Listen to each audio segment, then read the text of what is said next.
Hello students, welcome to Ramanujan education platform. तो आज हम पढ़ेंगे variation of molar conductivity with concentration.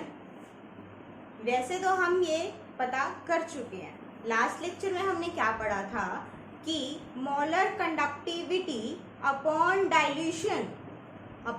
Dilution क्या होती है, इंक्रीज, है ना। इसी तरीके से हमने इक्विवेलेंट कंडक्टिविटी भी पढ़ा था।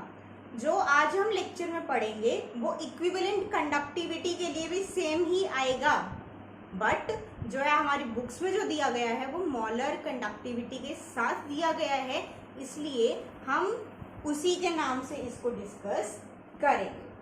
ठीक है, तो अब जो है आज हम इसका एक्सपेरिमेंटल रिजल्ट देखेंगे। हमने लास्ट लेक्चर में क्या पढ़ा था कि अपॉन डाइल्यूशन करने पर क्या होती है, कॉन्सेंट्रेशन, वॉल्यूम ज्यादा तो कॉन्सेंट्रेशन क्या होती है, कम। ठीक है, तो वहां पर क्या था कि अपॉन डाइल्यूशन यानी कि कॉन्सेंट्रेशन के कम होने पर जो हमारे पास जो मोलर कंडक्टिविटी थी वो क्या हो रही थी, इंक्रीज हो रही थी, है ना।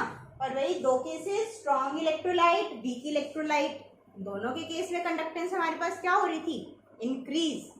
इतना भी हमने पढ़ा था। ठीक है, अब एक चीज देखो, इसका वही ग्राफ ड्रॉ किया गया तो कैसा ग्राफ आया था। हमने यहाँ पर ली मोलर कंडक्टिविटी, यहाँ पर हम क्या लेंगे, कॉन्सेंट्रेशन किससे मिलेंगे, अंडर द रूट सी।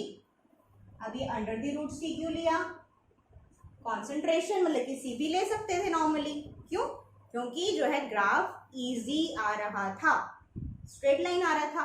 तो इन्हें, हमें क्या चाहिए, इजी कैलकुलेशंस अच्छी लगती है ना, तो इन्होंने क्या किया कि अंडर द रूट सी के साथ वेरिएशन देख ली, जो कि हमारे पास क्या आया, हमारी कैलकुलेशंस इजी हो गई। ठीक है, तो सिर्फ इसी रीजन की वजह से अंडर द रूट सी लिया गया। अब क्या है, मोलर कंडक्टिविटी, राइट। अब देखो यहाँ पर ग्राफ कैसा आया। हमने लास्ट लेक्चर में पढ़ा था कि जो कंडक्टेंस होती है in the case of strong electrolyte upon dilution, वो क्या होती है, इंक्रीज होती है, बट उतनी ज्यादा इंक्रीज नहीं होती, है ना। तो ग्राफ में भी क्या आया कि इंक्रीज तो हुई बट बहुत ज्यादा इंक्रीज नहीं हुई। देखो यहां से हम देखें, ये वाली वैल्यू देखें, ये वाली देखें, ठीक है, मतलब कि इंक्रीज तो हुई बट बहुत ही कम इंक्रीज हुई, है ना। तो ये आया ग्राफ हमारे पास स्ट्रॉन्ग इलेक्ट्रोलाइट के लिए। ठीक है, अब एक चीज देखो, अगर क्या इन्होंने क्या देखा कि जब हम कॉन्सेंट्रेशन इधर बढ़ रही है, कॉन्सेंट्रेशन जब decrease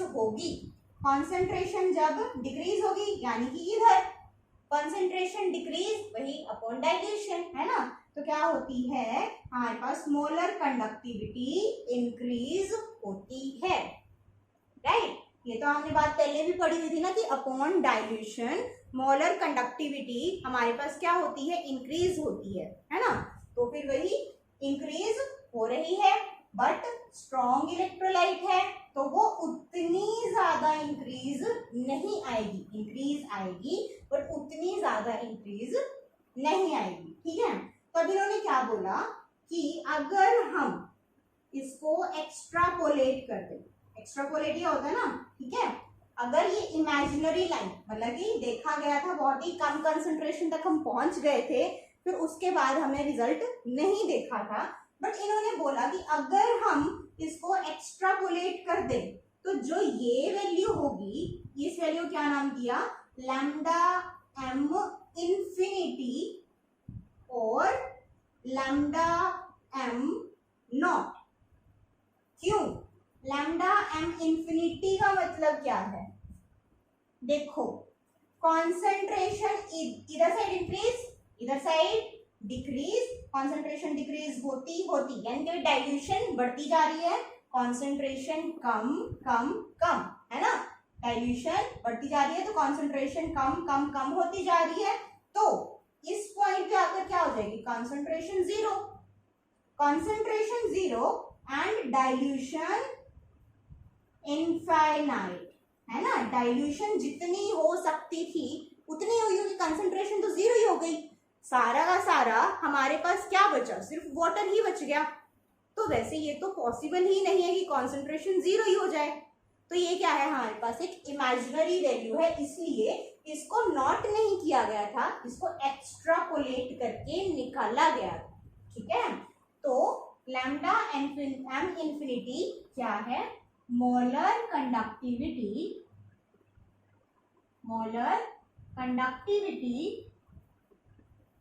at infinite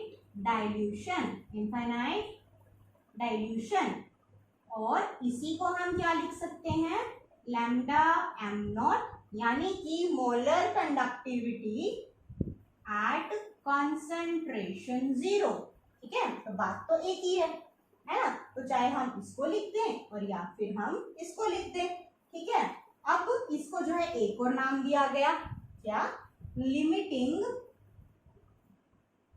molar conductivity,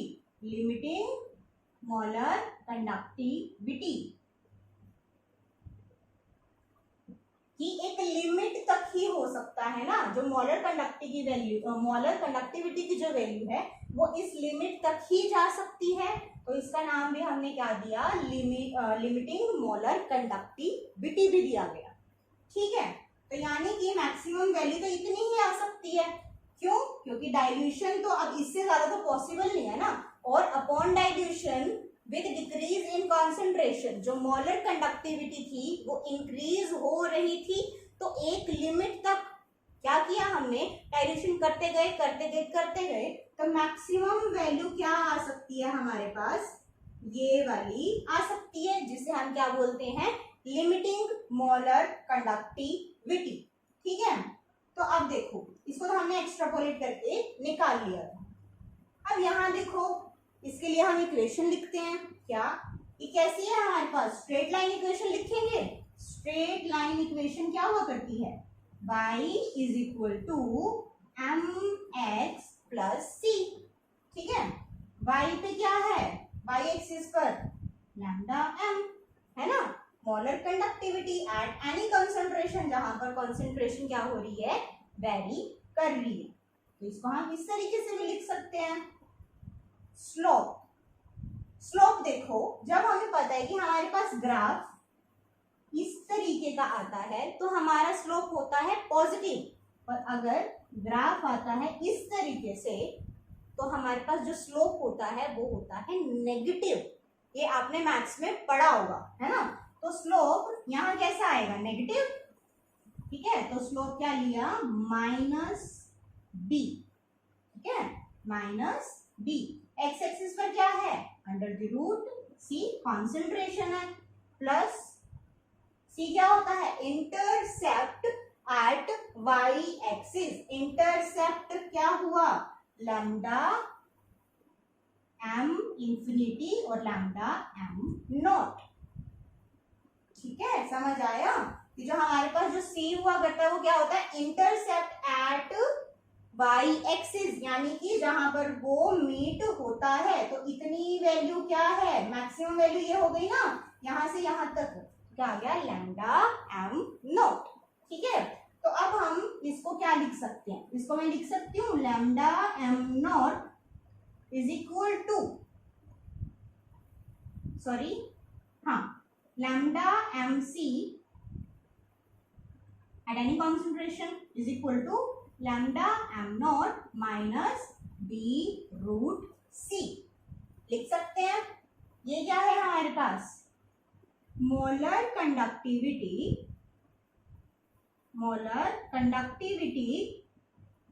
at any concentration। ठीक है, ये क्या है हमारे पास, molar conductivity at infinite dilution,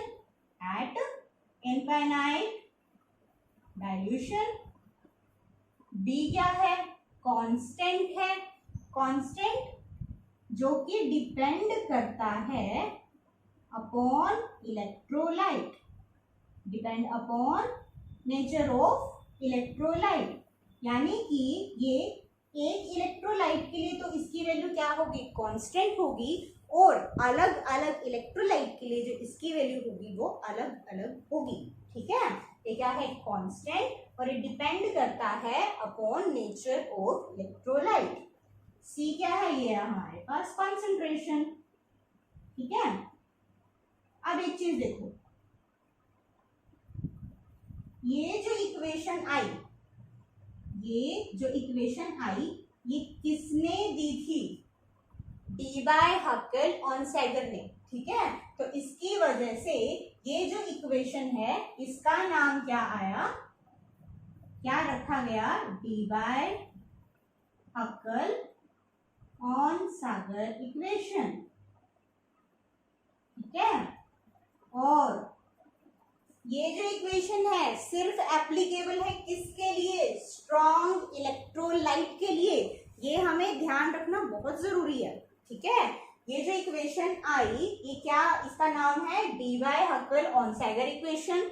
इसमें जो क्वांटिटीज है क्या क्या है वो हमने समझ लिया। और ये जो इक्वेशन है this is applicable only for strong electrolytes,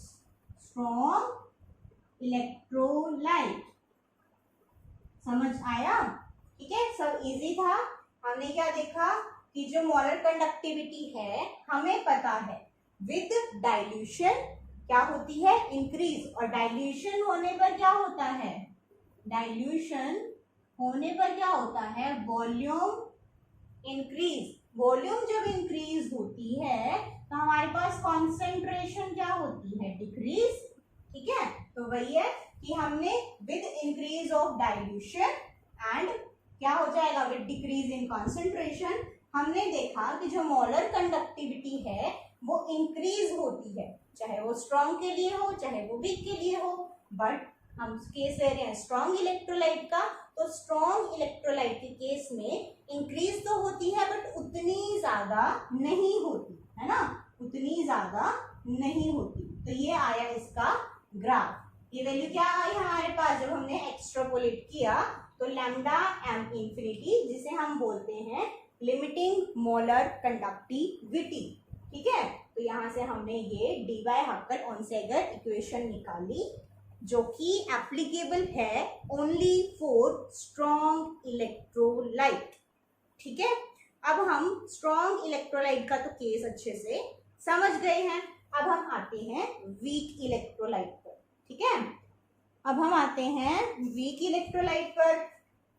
तो देखो भाई, ये देखो, इसके लिए जो ग्राफ आया वो था, भाई क्या करेंगे हम, lambda m molar conductivity and concentration, right. अब वही डाइल्यूशन करेंगे तो यानी कि कॉन्सेंट्रेशन डिक्रीज होगी, कॉन्सेंट्रेशन डिक्रीज इधर साइड हो रही है, तो जो हमारे पास क्या होगा, मोलर कंडक्टिविटी इंक्रीज होगी। और हमने देखा था कि जो कंडक्टेंस है वीक इलेक्ट्रोलाइट में बहुत ज्यादा इंक्रीज होती है। क्यों, क्योंकि नंबर ऑफ आयंस भी इंक्रीज होते हैं, राइट। तो इधर क्या होगा, ये जो ग्राफ आएगा वो आएगा इस तरीके से। क्या हुआ, देखो रैपिडली इंक्रीज आ रहा है मोलर कंडक्टिविटी में। ठीक है, सिंपल, इतना तो हमें समझ आ गया क्या, कि जैसे जैसे हम कॉन्सेंट्रेशन डिक्रीज करते जा रहे हैं मोलर कंडक्टिविटी की वैल्यू इंक्रीज होती जा रही है, वो भी रैपिडली। और इसके रीजन हम पहले पढ़ चुके हैं। क्यों, क्योंकि upon dilution number of ions क्या हो जाएंगे, इंक्रीज हो जाएंगे।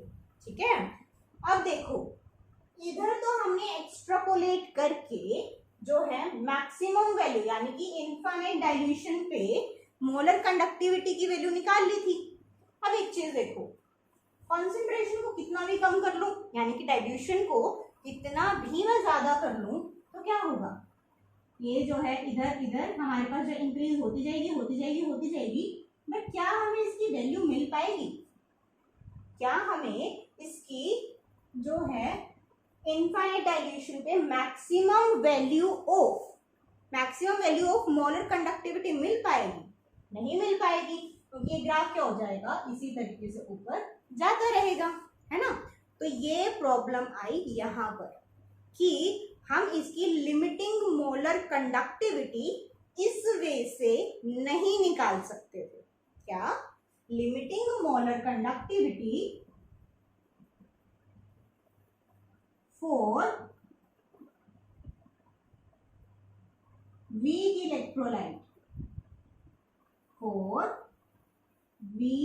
इलेक्ट्रोलाइट, हम इस वे से डिटरमिन नहीं कर सकते, can not determine by this method और बाय दिस ग्राफ। ठीक है, तो इस प्रॉब्लम को, ये क्या हुई, यहाँ पर प्रॉब्लम आ गई। अब इस प्रॉब्लम को सॉल्व किसने किया, क्योंकि सॉल्व तो करना पड़ेगा। तो इस प्रॉब्लम को सॉल्व किया कोहलार्श लो ने। ठीक है, कोहलार्श लो ने, जो कि एप्लीकेबल तो हमारे पास स्ट्रॉन्ग और वीक इलेक्ट्रोलाइट दोनों के लिए करता है, बट वहां पर हम वीक इलेक्ट्रोलाइट की molar conductivity eight infinite dilution भी निकाल सकते हैं। ठीक है, तो अब देखते हैं कोहलार्श लो। कोहलार्श लो क्या होता है?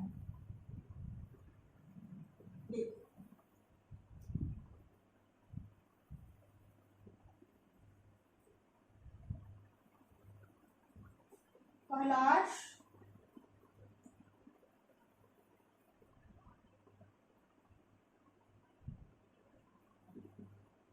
लो ये क्या है? Law of migration of independent ion. क्या?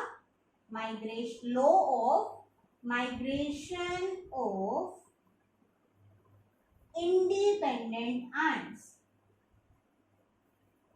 इंडिपेंडेंट आयंस का मतलब क्या है? Migration of independent ions. Ions कौन कौन से होते हैं? Cations and anions. तो यानी कि जो माइग्रेशन है कैटायन की, वो अफेक्ट नहीं करेगी अनायन की माइग्रेशन को, और जो अनायंस मूव कर रहे होंगे वो अफेक्ट नहीं करेंगे कैटायंस के मूव को। ठीक है, उसकी मोबिलिटी को वो अफेक्ट नहीं करेंगे, इसलिए इसको क्या नाम दिया गया? Migration of independent ions. ठीक है, तो ये हम कैसे लिखते हैं? देखो, molar conductivity eight infinite dilution for any electrolyte. ठीक है, फॉर एनी इलेक्ट्रोलाइट मान लिया हमने, या फिर चलो पहले इलेक्ट्रोलाइट ही लिख लेते हैं कि कोई भी इलेक्ट्रोलाइट है। ठीक है, तो उसकी हम कैसे निकाल सकते हैं? लैम्डा एम नॉट, और हाँ कैटायंस और अनायंस के टाइम पे हम इसको लैम्डा इस तरीके से लिख दिया करते हैं, हालांकि वो गलत नहीं है, बट बुक्स में इस तरीके से लिखा हुआ। ठीक है, lambda M naught of cation plus lambda M naught of anion, this is Kohlrausch law. ठीक है, जैसे कि हमने किया NaCl का। ठीक है, NaCl का, तो हम क्या लिखेंगे? Lambda M naught of Na positive plus lambda M naught of Cl negative.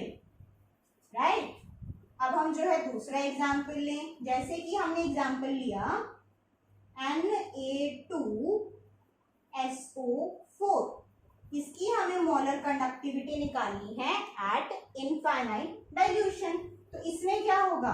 कितने कैटायंस हैं? 2 कैटायंस हैं, तो क्या आ जाएगा? ये कोफिशिएंट आ जाए। देखो इसको हम क्या लिख सकते हैं? इसमें है 2 Na positive and 1 SO4 2 negative, है ना। हम क्या करेंगे? 2 into, ठीक है, lambda M naught of Na positive plus lambda M naught of SO4 2 negative. एक और एग्जांपल देख लें, lambda M naught of Al2SO4 thrice. ठीक है, अब देखो इसके आयंस कैसे होंगे, 2 Al positive and 3SO4 2 negative, right. इसी तरीके से टूटेगा ना ये, तो अब हम क्या करेंगे, वही कितने हैं 2 into lambda M naught of कितना Al पॉजिटिव प्लस SO4 कितने अनायंस कितने हैं 3, तो 3 into lambda M naught of SO4 2 negative. ठीक है, और ये एप्लीकेबल है दोनों के लिए, स्ट्रॉन्ग इलेक्ट्रोलाइट के लिए भी एंड वीक इलेक्ट्रोलाइट के लिए भी। ठीक है, तो अब ये चीज हमें समझ में आ गई। अब एक और चीज देखो, ये तो हमने ये कर लिया, ठीक है। अब अगर हमें इक्विवेलेंट कंडक्टिविटी निकालनी है, क्या इक्विवेलेंट कंडक्टिविटी, ये तो कहती है molar conductivity eight infinite dilution. अगर हमें निकालनी है equivalent conductivity of any electrolyte, तो देखो क्या होगा, यहाँ पर डिफरेंस क्या आएगा कि जैसे कि हमने यही वाला ले लिया, क्या Al2SO4 थ्राइस, इधर क्या डिफरेंस आया, देखो इधर हमें क्या करना है, ये जो कोफिशिएंट्स लिए हैं ना हमने, ये यहाँ पर नहीं लेने। ठीक है, हमें इक्विवेलेंट कंडक्टिविटी में इनके कोफिशिएंट्स को नहीं लेना, तो हम क्या लिखेंगे, lambda M naught of Al positive, ठीक है, plus lambda M naught of SO4 2 negative. अब हमें क्या निकालनी है, इक्विवेलेंट कंडक्टिविटी, तो देखो मेरे यहाँ पे प्लस भी होता है ना चार्ज, ठीक है, तो अब क्या करना है, डिवाइडेड बाय इट्स चार्ज। इसका चार्ज क्या है 3, इसका चार्ज क्या है 2। तो इस तरीके से हम equivalent conductivity eight infinite dilution निकाल सकते हैं। ठीक है, क्या क्या डिफरेंस है, देखो हमारे पास जो कोहलार्श लॉ है, अगर हम बात करें molar conductivity eight infinite dilution की, तो वो तो क्या होगा, सिंपल कैटायन प्लस अनायन की molar conductivity eight infinite dilution. ठीक है, और अगर उसमें जितने आयंस दिए हुए हैं उनको भी हम क्या ले लेते हैं, ठीक है, कोफिशिएंट्स को भी हम यहाँ पर मल्टीप्लाई कर देंगे।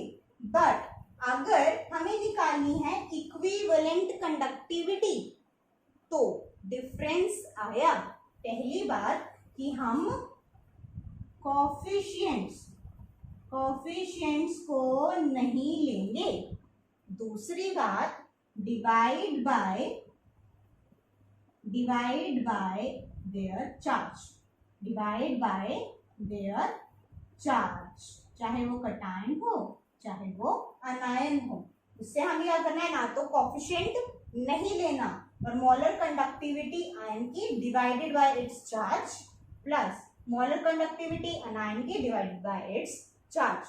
तो इस तरीके से हम इक्विवेलेंट कंडक्टिविटी भी निकाल सकते हैं एट इनफाइनाइट डाइल्यूशन। ओके, तो अब हम इसके न्यूमेरिकल्स करेंगे और इसकी फर्दर एप्लीकेशन करेंगे नेक्स्ट लेक्चर में। तो मिलते हैं नेक्स्ट लेक्चर।